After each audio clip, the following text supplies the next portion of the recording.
পুকুর বুঝিয়ে আসানসোলে তৈরি আরএসএস অফিস ভাঙা হচ্ছে না কেন? মুখ্যমন্ত্রী প্রশ্ন তুলতেই সেখানে পৌঁছলেন বিএলআরওর এবং পুরসভার আধিকারিকরা।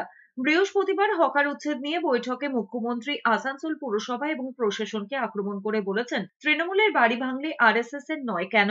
মলয় ঘটক বারবার বলা সত্ত্বেও প্রশাসনের তরফে কোনো পদক্ষেপ করা হয়নি বলে অভিযোগ করেছেন মমতা বন্দ্যোপাধ্যায়। তবে তিনি বলেছেন, হুট করে না ভেঙে আগে জমির কাগজপত্র খতিয়ে দেখতে, তারপরেই আরএসএস এর কার্যালয়ে পৌঁছে যান আসানসোল পুরসভা এবং বিএলআরওর আধিকারিকরা। এসেছিলেন, ওনাদের কাছে কেউ একটা কমপ্লেন করে, কে কমপ্লেন করেছে বা কমপ্লেনের কপি আমরা কিছু পাইনি।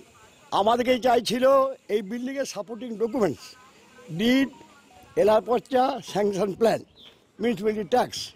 আমাদের মধ্যে সবই দেওয়া আছে, কিন্তু আমাদের সমস্ত কাগজপত্র থাকে কেসব ভবন নাই। আমাদেরকে কালেকশন করার জন্যে দিন পর আমাদের টাইম দিতে হবে। ওনারা রাজি হলো।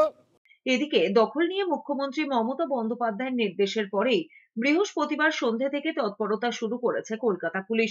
হাতিবাগান, গড়িয়াহাট, নিউ মার্কেট, বড়বাজার সহ বিভিন্ন এলাকায় দখলদারি নিয়ে সমীক্ষা চালানো হয়েছে।